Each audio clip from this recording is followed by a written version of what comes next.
The NFL thought they had Shadur Sanders figured out.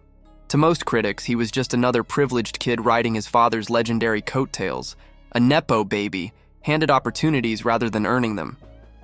From the moment the Browns drafted him, the knives were out.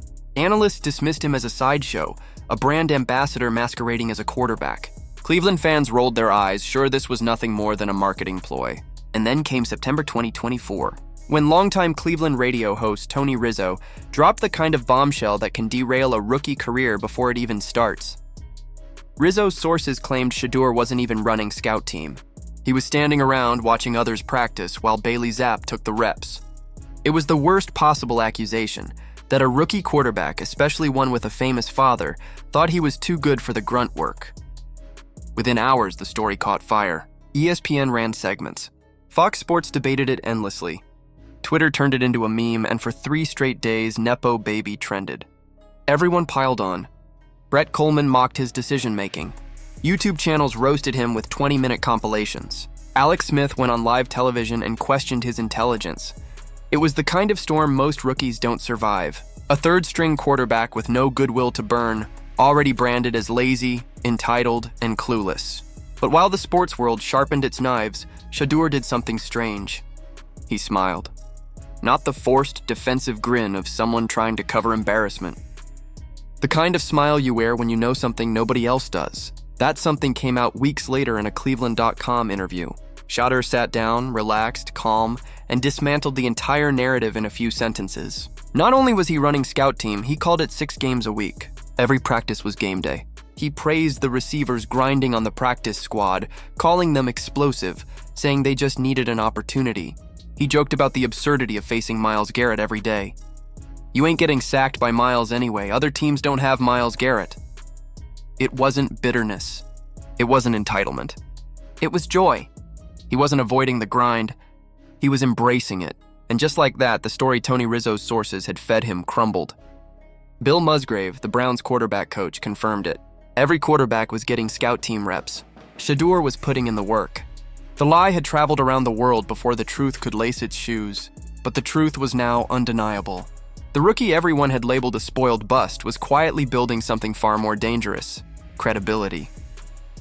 What the media missed is that Shadur Sanders had options.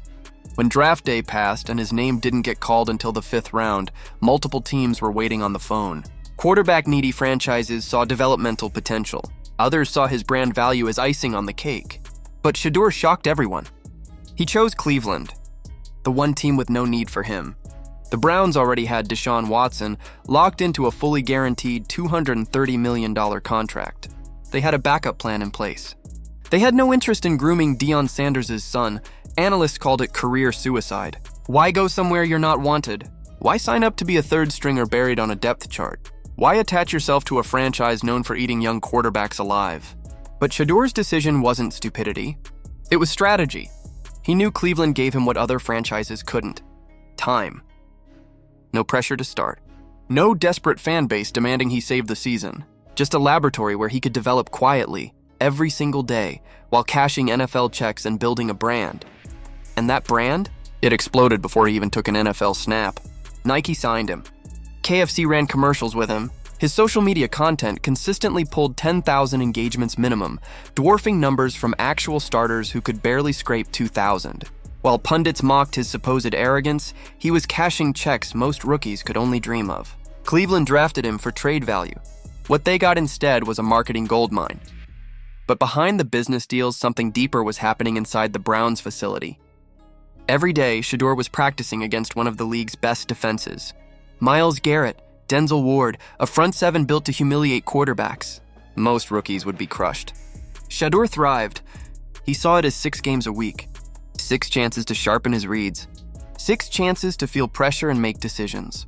What others called punishment, he called privilege, and the gratitude wasn't an act. He named practice squad receivers in interviews. He called them great, explosive, deserving of opportunity. He treated scout team like the Super Bowl. That humility clashed violently with the narrative of an entitled rich kid. The reporters who'd painted him as arrogant sat shifting uncomfortably as he cracked jokes and praised teammates. This wasn't the story they had prepared. The real twist, though, lay in the Browns' quarterback coach. Bill Musgrave wasn't just another clipboard holder.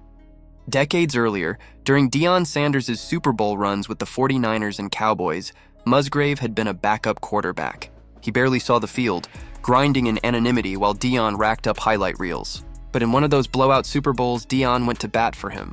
He begged the head coach to let Musgrave take snaps. Not for stats. Not for glory. Out of respect. Musgrave got his Super Bowl moment because Deion cared about the unseen work. Now, 30 years later, that same Musgrave was coaching Deion's son, teaching him how to survive as a backup, how to see defenses from the sideline, how to use irrelevance as an advantage. It wasn't a coincidence. Deion knew exactly what he was doing. He put his son in the hands of a man who owed him a debt that could never be repaid. While critics roasted him, Shedeur was getting an education most rookies never receive. He learned how to embrace obscurity, how to build chemistry with players who might never see the field, how to turn scout team into a crucible instead of a punishment. And while the media tried to bury him, corporate America kept paying him. The irony was brutal. Every attack made him stronger. When they mocked him as a nepo baby, he responded by doubling down on proving himself right, not proving others wrong. When they said he couldn't handle the grind, he posted videos of 5 a.m. workouts with practice squad players. When they accused him of bitterness, he laughed about facing Myles Garrett. He was unshakable. Every shot the media took became free publicity fueling his endorsements, and then came the engagement numbers. A random Tuesday practice clip featuring Shedeur outperformed game day highlights of the Browns starters. Jersey sales spiked. Cleveland's social media traffic jumped every time his name appeared. Reporters who mocked him publicly were grateful privately for the clicks he generated. They called it the Shadur stimulus package. The genius of it all is that Shadur managed to do this without a single scandal. No off-field issues, no diva meltdowns. Just work, gratitude, and visibility. He figured out how to get paid like a starter while developing at his own pace, shielded from the pressures that ruin most young quarterbacks. While other rookies were shell-shocked behind collapsing offensive lines, Shedeur was learning, observing, and branding. He documented every slight, every insult. Not with bitterness, but with the quiet confidence of someone who knows how the story ends. When his opportunity comes, and it will, he'll have the receipts. The narrative will flip overnight from spoiled bust to patient genius who played the long game. And maybe that's the real legacy of Deion Sanders. Not just the Hall of Fame highlights, not just the flash, but teaching his son how to weaponize perception, to smile when everyone else mocks you, to embrace the grind nobody sees, to use the system instead of letting the system use you. The NFL thought it had Shadur Sanders figured out. What they didn't realize is that he wasn't playing their game. He was building his own. And when the moment comes for him to step on the field, every critic, every analyst, every fan who mocked him will pretend they saw it coming all along. Because Shadur Sanders isn't waiting for an opportunity. He's creating it. And when it finally arrives, the entire league will realize the rookie they laughed at was playing chess while they were stuck playing checkers.